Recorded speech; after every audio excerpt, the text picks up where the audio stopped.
Next program है write a program to compute the area and circumference of a circle using a function. एक program लिखना है जिसमें आपने क्या करना है, एक सर्कल का एरिया और उसकी सर्कमफ्रेंस इनको कैलकुलेट करना है। सपोज आपको रेडियस प्रोवाइड कर दी जाए किसी सर्कल की, एक प्रोग्राम लिखो जिसमें यूजर जो है एक रेडियस इनपुट करे, एक वैल्यू इनपुट करे जो कि एक सर्कल की रेडियस है। तो उस रेडियस का यूज करके वो कुछ भी रेडियस इनपुट करे, तो हमारा प्रोग्राम कैसा होना चाहिए, वो उस रेडियस को यूज करके उस सर्कल का एरिया और सर्कमफ्रेंस को कैलकुलेट करते हैं। और इसमें आपने फंक्शंस को भी यूज करना है। तो देखो कैसे करेंगे इस प्रोग्राम को। सपोज इस प्रोग्राम को हम लोग विदाउट फंक्शन कर रहे हैं, ठीक है। जो विदाउट फंक्शन करेंगे तो हम लोग करके देखते हैं कि कैसे होगा। सबसे पहला काम क्या है, यूजर से एक नंबर इनपुट करवाना। ठीक है, तो मैंने वही इनपुट फंक्शन का यूज किया और यूजर से एक नंबर इनपुट करवा लिया। और इस नंबर को किसमें स्टोर किया, रेडियस नाम से एक वेरिएबल लिया, उसमें उस नंबर को स्टोर कर दिया। उसके बाद फिर क्या करेंगे, हमने निकालना है क्या, एरिया और सरकमफ्रेंस। तो आपको पता है कि एरिया कैसे निकलता है सर्कल का, एक वेरिएबल लिया एरिया जिसमें मैं उस सर्कल का एरिया स्टोर करवाना चाहती हूँ। तो एरिया निकलेगा कैसे, एरिया का फॉर्मूला पता है हमें सर्कल के, बिल्कुल पता है, क्या होता है, pi R square. Pi R square. Pi की वैल्यू ले ली मैंने यहाँ पे डायरेक्टली 3.14। और आर मेरा क्या है, आर जो है वो वैल्यू आपकी रेडियस में स्टोर है। तो मैं क्या लिखूंगी, स्टार रेडियस, स्टार रेडियस। ठीक है, तो ये क्या हो गया, आपका एरिया कैलकुलेट हो जाएगा। ऐसे ही एक वेरिएबल और लिया जिसका नाम लिया क्या, सरकमफ्रेंस। और आपको पता है एरिया जो सॉरी सरकमफ्रेंस है आपके सर्कल का, वो कैसे निकलता है, 2 two pi pi r. R, two pi exactly. R r. तो आपने 2 पाई आर, आर का जो है, आर आपकी कहाँ स्टोर है, रेडियस नाम से वेरिएबल में। ठीक है, एरिया निकल गया, सरकमफ्रेंस निकल गया। और इसी तरीके से हम लोग प्रिंट स्टेटमेंट का यूज करके, जो यहाँ पे यूज की गई है, print area of circle is this, circumference of circle is this, होगा प्रोग्राम, हो जाएगा ये। बट यहाँ पे क्या कहा गया है, अगर फंक्शंस का यूज नहीं करना तो इन सब लाइन से हमारा ये प्रोग्राम हो जाएगा। बट यहाँ पे यूज करना है किसका, हमें फंक्शंस का। तो देखो फंक्शंस बनाते कैसे हैं, कैसे उनको डिफाइन करते हैं, डिफाइन करने के बाद कैसे उनको यूज किया जाता है या फिर कैसे उन्हें कॉल किया जाता है। पहले तो देखो फंक्शंस का बनाते ही हम लोग क्यों है, जब ये प्रोग्राम बिना फंक्शन के हो रहा है तो हम इसको क्यों फंक्शंस का यूज करके हम इसको कर रहे हैं। चलो पहले यही देख लेते हैं कि कैसे किया है फंक्शंस का यूज करके, फिर इसका फायदा देखेंगे कि इससे क्या बेनिफिट हुआ जब हमने इसको फंक्शन से किया। तो एक फंक्शन देखो, यहाँ पे एक फंक्शन बनाया है, फंक्शन का नाम है क्या, सर्कल।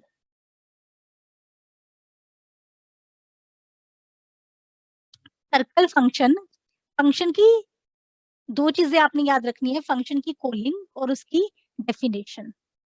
तो जो फंक्शन की डेफिनेशन होती है, वो डेफिनेशन में ही क्या यूज होता है कि उस फंक्शन का नाम, और साथ में उस फंक्शन के नाम के आगे हम लोग यूज करते हैं एक कीवर्ड जो है क्या, आपका डेफ। तो इस फंक्शन में भी आप देख रहे हो ना कि फंक्शन का नाम है क्या, सर्कल, और सर्कल के आगे हमने क्या लगाया है, डीईएफ। इवन डीईएफ वर्ड से ये क्लियर हो जाता है आपको कि ये क्या है, एक फंक्शन है। ओके, तो यहाँ पे भी हमने डीईएफ लिखा और फिर फंक्शन का नाम लिख दिया। फिर फंक्शन के नाम के आगे आपको क्या लगानी होती है, 2 राउंड ब्रैकेट्स लगानी होती है। ठीक है, ये आर जो है ये आपका ऑप्शनल पार्ट है, अगर आर्ग्यूमेंट्स है तो आप यहाँ पे आर्ग्यूमेंट्स लिखोगे, अगर नहीं है तो नहीं लिखोगे।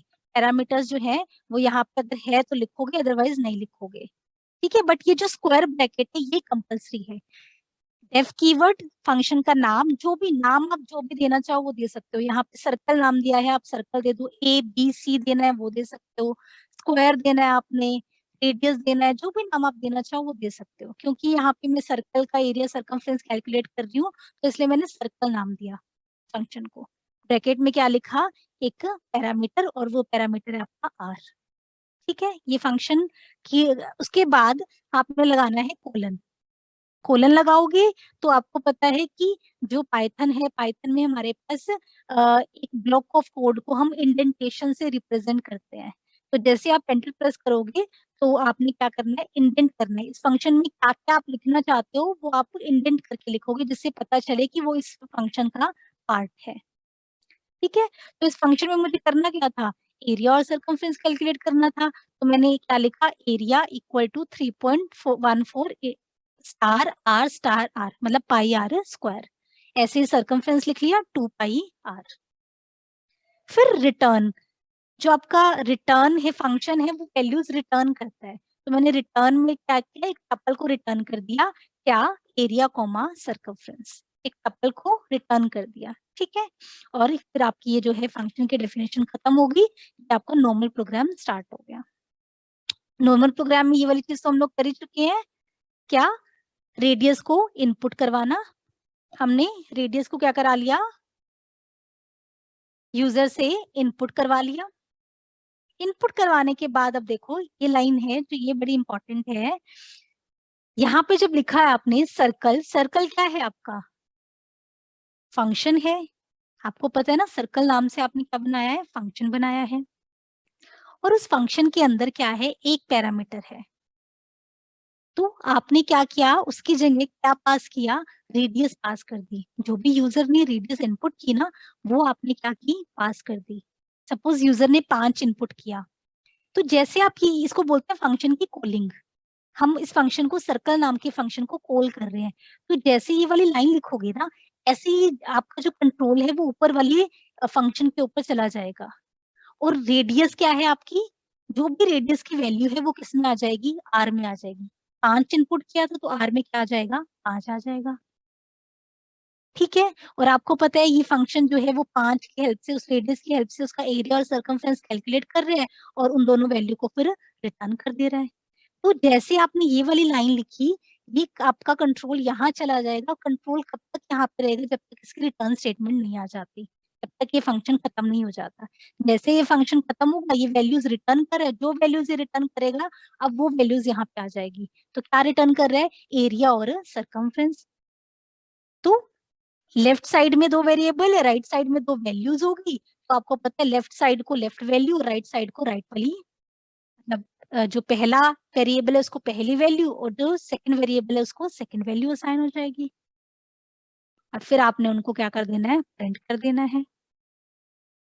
काम तो बिल्कुल सेम हुआ है, बट ये काम किसकी हेल्प से हुआ है, फंक्शंस की हेल्प से। और फंक्शंस की कुछ चीजें आपको याद रखनी है, फंक्शन की डेफिनेशन, फंक्शन की कॉलिंग, और फंक्शन का रिटर्न स्टेटमेंट।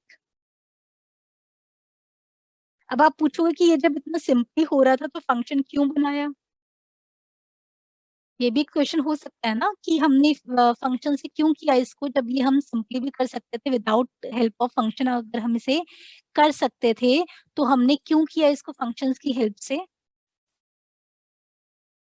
तो इसका रीजन ये है, सपोज करो कि आपका प्रोग्राम बहुत बड़ा है। आपने पहले क्या किया, एक मतलब सर्कल अपना जो भी है, ये आपका जो प्रोग्राम है, इसमें आपने एक सर्कल का एक रेडियस की हेल्प से एरिया और सरकमफ्रेंस निकाल लिया। फिर जो आपका प्रोग्राम है वहां पे सिर्फ एक सर्कल नहीं है, एक से ज्यादा सर्कल है, करीब करीब 10 सर्कल्स हैं आपके पास। और हर एक सर्कल का आपको क्या निकालना है, एरिया और सरकमफ्रेंस निकालना है। तो क्या आप विदाउट फंक्शंस की हेल्प से जब आप करोगे तो एरिया और सरकमफ्रेंस, यही 2 लाइंस आपको कितनी बार लिखनी पड़ेगी, अगर आपको 10 सर्कल का एरिया और सरकमफ्रेंस निकालना है। डेफिनेटली 10 बार लिखनी पड़ेगी, 10 बार ही तो लिखनी पड़ेगी। 10 सर्कल का निकालना है तो 10 बार ये वाली लाइन लिखोगे। बट अगर आप फंक्शंस को यूज करते हो तो देखो कि क्या आपको ये लाइन 10 बार लिखनी पड़ेगी? नहीं, सिर्फ एक बार आपको ये लाइन लिखनी पड़ेगी और बाकी सारे सर्कल्स के लिए आपको क्या करना है, इस फंक्शंस को कॉल कर देना है।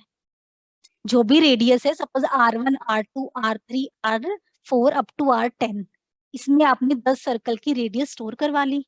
तो पहली बार आप सर्कल ब्रैकेट में क्या पास करोगे, R1, दूसरी बार R2 पास कर देना, तीसरी बार R3। तो पहली बार वो R1 की हेल्प से एरिया और सर्कमफ्रेंस निकालेगा, दूसरी बार वो R2 की हेल्प से निकालेगा। तो फर्स्ट टाइम में फर्स्ट सर्कल का एरिया और सर्कमफ्रेंस आ जाएगा, सेकंड टाइम में सेकंड सर्कल का एरिया और सर्कमफ्रेंस आ जाएगा। तो बार बार स्टेटमेंट को रिपीट करने की बजाय या उससे बचने के लिए हम किसका यूज करते हैं, फंक्शंस का यूज करते हैं। इस प्रोग्राम को हम लोग करके देखते हैं।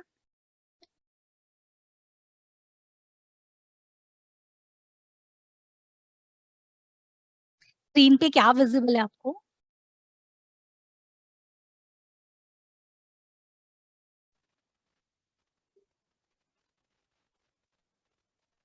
प्रोग्राम विजिबल है कि बुक विजिबल है? Ma'am program. Ma'am program. Okay program. Okay, thank you.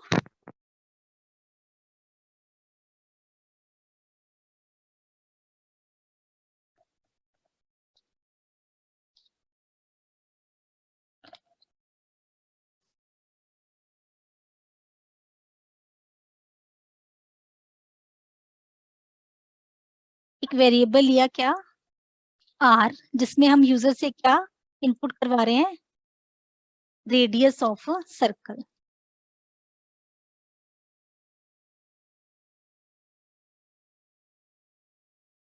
फिर पहले एक फंक्शन बना लेते हैं जिस फंक्शन की हेल्प से हम लोग ये करेंगे। फंक्शन का नाम दिया हमने सर्कल और इसके अंदर जो पैरामीटर है वो ले लिया RAD। आपको पता है फंक्शन के डेफिनेशन के बाद क्या आता है, कोलन आता है। ठीक है, फिर फंक्शन में हम करना क्या चाहते हैं, एरिया को मैंने A से, और एरिया कैसे निकालोगे, IR², तो 3.14, और रेडियस की जगह यहाँ पे क्या है, RAD। जो रेडियस है वो किसमें स्टोर है, RAD नाम से वेरिएबल है आपका। ऐसे ही सर्कमफ्रेंस कैसे निकालोगे, 2πr।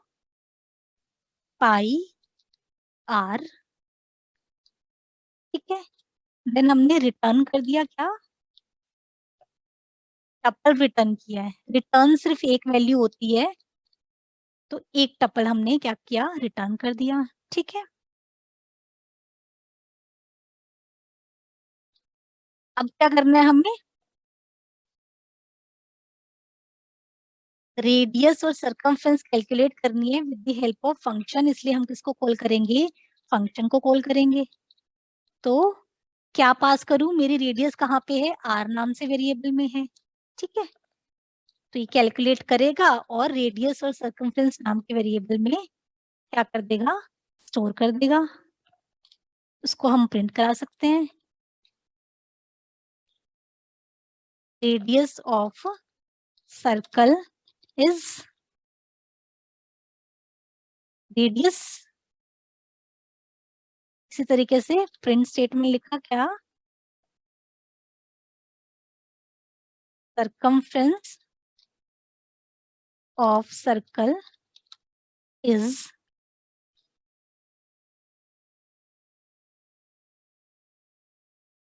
ठीक है, सेव किया, देन इसको रन किया। मैम इसके बाद कॉलन भी आएगा। इसके बाद चलो एक बार तो हम रन मैम करते हैं, इसके फिर बाद। इसके बाद ठीक है। ओके।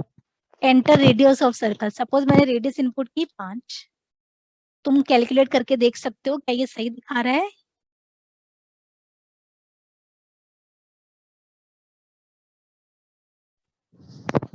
Yes ma'am. ठीक है, यस मैम। अभी देखो आप लोग कहाँ पे कह रहे थे कोलन आएगा, यहाँ पे इसके बाद। Yes ma'am. हाँ, ये तो हमारी मर्जी है, कराना चाहें या ना कराना चाहें, स्पेस दे सकते हो, कोलन दे सकते हो, इससे कुछ एरर नहीं आएगा। ये रीडिंग को इम्प्रूव करने के लिए जरूर है कि हम यहाँ पे कोलन लगाएं। क्योंकि ये statement as it is print हो जाती है जो इन्वर्टेड कॉमास में है। Clear? Okay, ma'am. Yes, ma'am. Okay,